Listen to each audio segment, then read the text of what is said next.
What was that sound?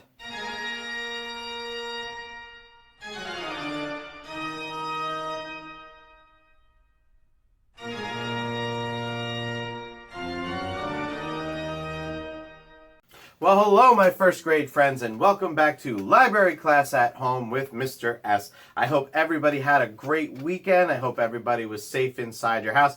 I've seen some of you guys at Walmart, so if I saw you at Walmart this weekend, well, hello there. And who knows, maybe I'll see some of the rest of you guys out and about in the world. So we finished Stuart Little last week, which was another great story about mice. We've read 2 chapter books about a mouse, right? We read Stuart Little and Mouse and the Motorcycle. The Mouse and the Motorcycle. Ralph, right? Runaway Ralph. So I thought I'd switch gears a little bit. I'm going to read you a chapter book, but this one's a little spooky. It's called My Big Fat Zombie Goldfish. Have you guys ever had a goldfish? I've had some goldfish. In fact, you've seen them in the library. None of them were zombies. So we're going to check out this chapter book. It was written by Mo O'Hara, and this is what the cover looks like. The back of it says, when Tom's big brother decided to become an evil scientist, his first experiment involves dunking Frankie the goldfish into toxic green gunk. Tom knows that there is only one thing to do: zap the fish with a battery and bring him back to life. But there's something weird about the new Frankie. He's now a big fat zombie goldfish with hypnotic powers, and he's out for revenge. So let's check this out. It says, a frankly shocking tale. This is chapter 1, The Evil Scientist. Yesterday, my big brother Mark turned into a real-life, actual evil scientist. I mean, he always was mostly evil anyway. You know, knocking me down things or over things, locking me in things or out of things, squashing me under things or between things, that kind of mostly evil stuff. But lately he's slid up the evil scale from mostly evil to nearly totally evil. It started with the way he talked. "Hey, Tom," he shouted, "remote, now!" Mark spoke in short words, like his brain had shrunk or something. He grabbed the remote and kicked my foot away. "Moron," he mumbled.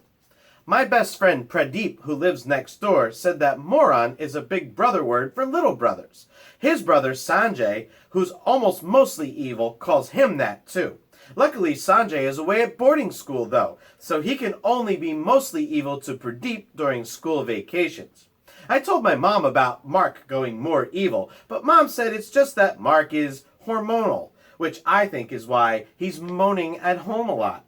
She said he can't help acting evil. Well, she didn't exactly say evil, but she should have.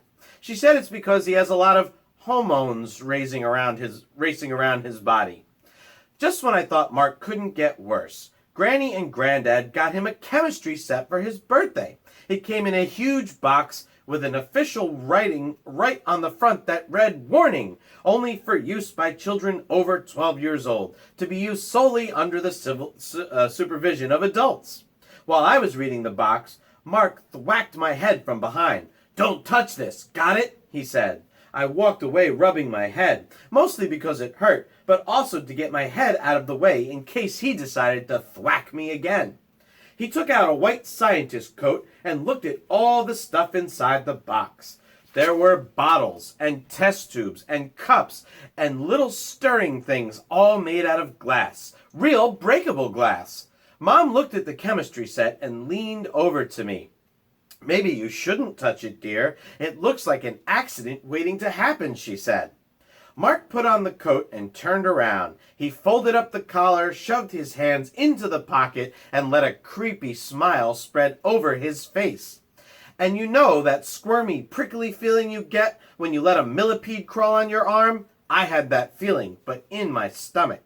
Mark had turned into an evil scientist, but I didn't know how evil he could be until he came home the next day with a goldfish. Well, that is the end of chapter 1. All right, so what did we learn about this story so far. So let's see. The guy who's telling the story, the kid, his name is Tom. And he has a brother named Mark who's a little bit older. And Mark kind of sounds like a jerk, right? He's always knocking him over things, pushing him into things, locking him into things, making him hand him the remote, and thwacking him on the head, which of course is not a good way to treat your little brother. So we know that those are the two main characters, and that Mark got a chemistry set for his birthday, a chemistry set that I guess he's going to use to do some kind of evil experiments. We also found out that Tom had a best friend named Pradeep who has an older brother named Sanjay who does the same thing. So maybe it's an older brother thing. I don't know. So that's what we found out about Chapter 1. Chapter 2 is called A Fish in a Bag, and we're going to read Chapter 2 tomorrow. I know this was nice and short, but these chapters are nice and short, so it'll take us a couple weeks to get through this book, but that's okay. We can take it nice and slow and talk about each chapter as we read it. So anyway, that was Chapter 1 of My Big Fat Zombie Goldfish. Please check back tomorrow, boys and girls, for Chapter number 2, and leave me a comment. Tell me what you thought about Mark and Mark and Tom. Leave it on my Google Classroom page, and don't forget to click the turned in button after you've read this, after you've watched this video, so that I know that you guys have seen it, and check back tomorrow for Chapter number 2. Have a good night, boys and girls.